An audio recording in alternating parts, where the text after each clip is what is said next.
It is Thursday, March 29th, 2007. This is Bill Hurd along with John Witzke, and we're working on the Wilkes Oral History Project.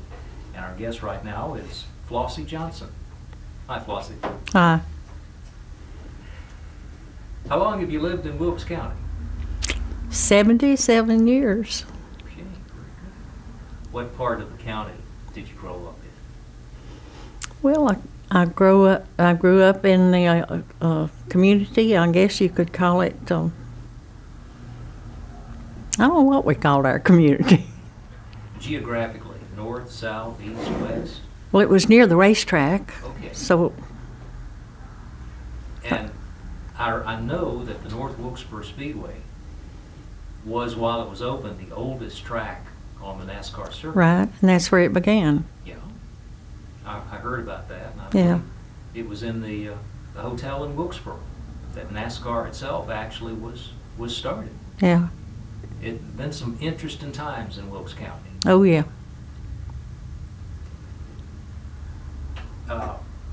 We lived on a farm. What did you grow on the farm? Well, I guess you could call all we ate we grew on the farm. We raised hogs and we had cows that we milked and did our milking, and Mama raised chickens, so we'd have chicken and eggs, and So you were self-sufficient? yeah. Pretty much Yeah. could live on your Yeah. land and Oh, yeah. make do, Hmm. which is totally different from the way it is today. Yeah. We've got to have stuff that comes all the way across the United States or we don't feel good about it. Oh, I know. But a lot different back then, wasn't it? Right. You stayed closer to home. Oh, yeah. A trip of a few miles was a trip. Yeah.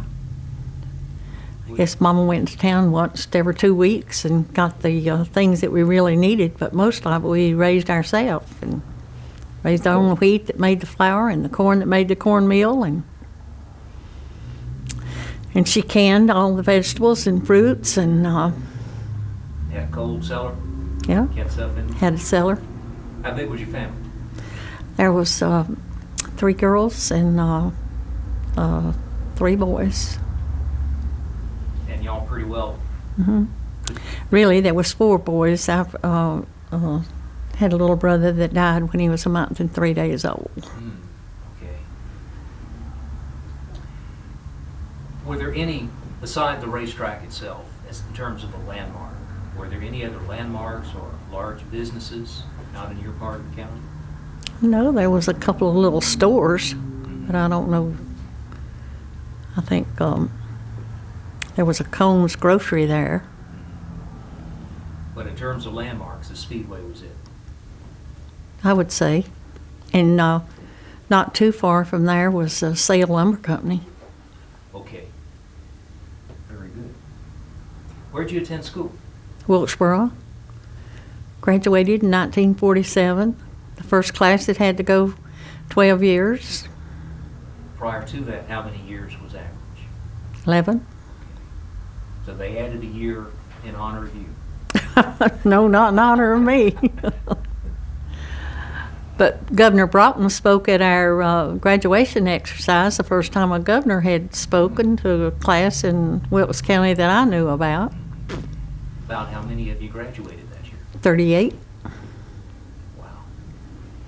Graduated with T.R. Bryan and Robert Triplett. Those names are familiar to me. Yeah, they are. What church did you go to? Fishing Creek Arbor. It's still around, isn't it? Yeah, there's a Fishing Creek and also a Fishing Creek Arbor. But I went to Fishing Creek Arbor. Okay. It's amazing how many roads in Wilkes County are named after Baptist churches.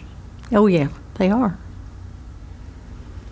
I remember once talking to someone from the Brushy Mountain Baptist Association, Oh, yeah. and they said that they had, at that point, this was years ago, they had 300 Baptist churches listed in Wilkes County.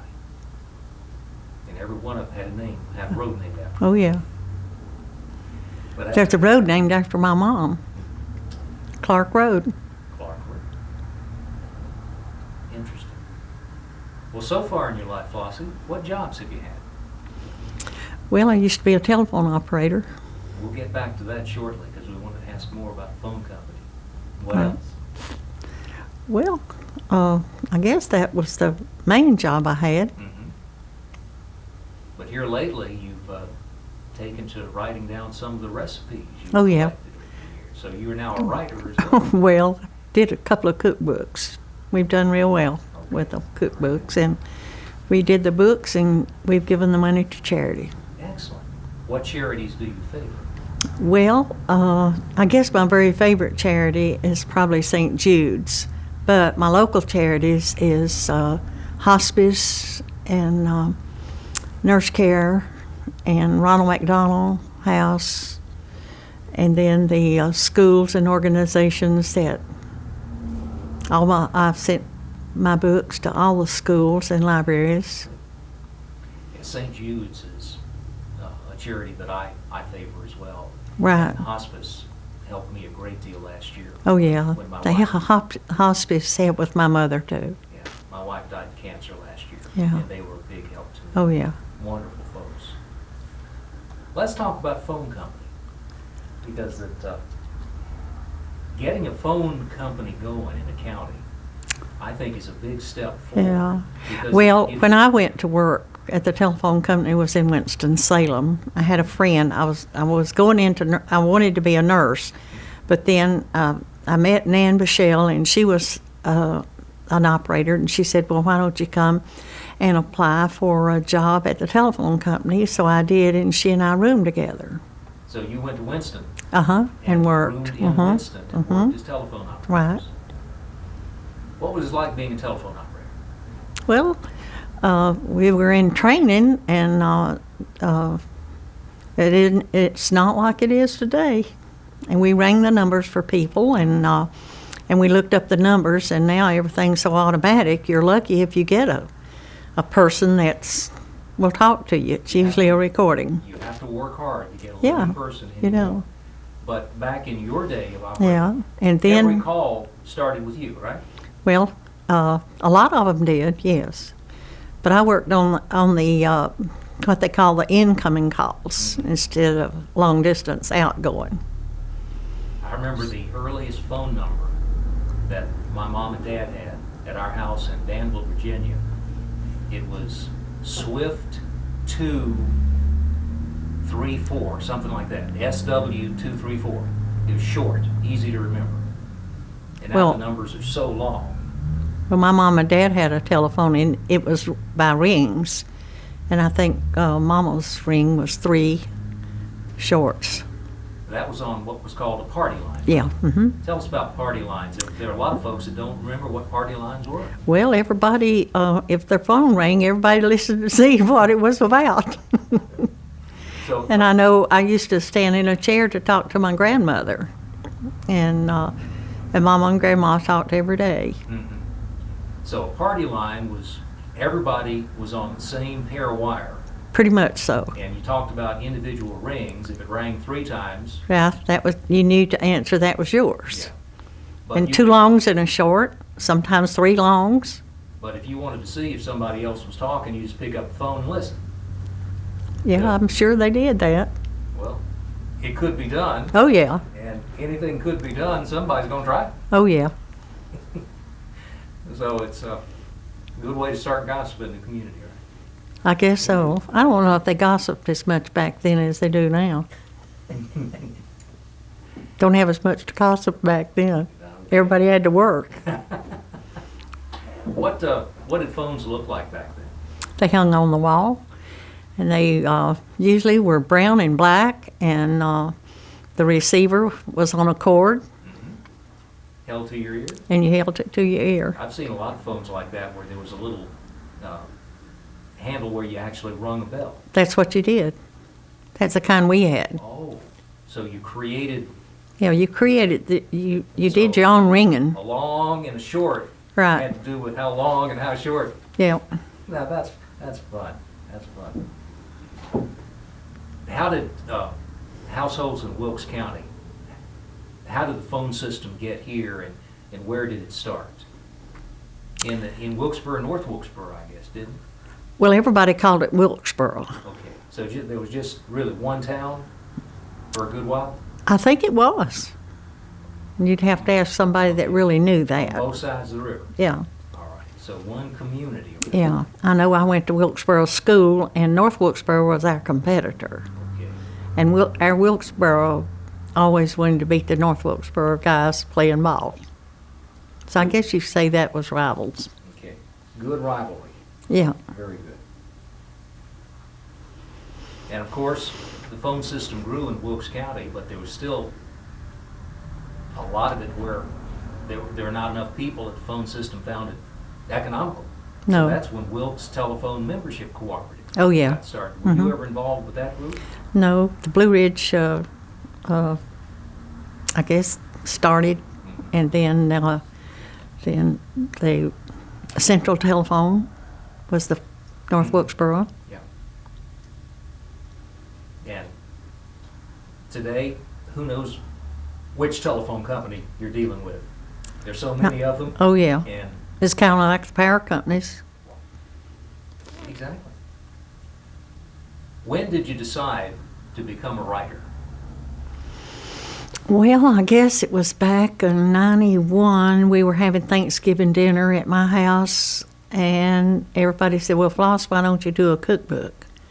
And everybody said, well, let's start now. So we did.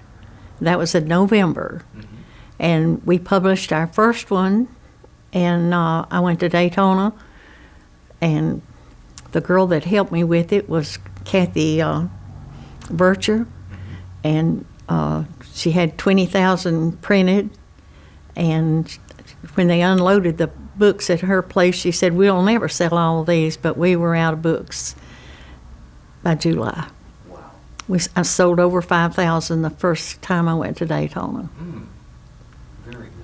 And these And then in 2002, we did the second one, 10 years later.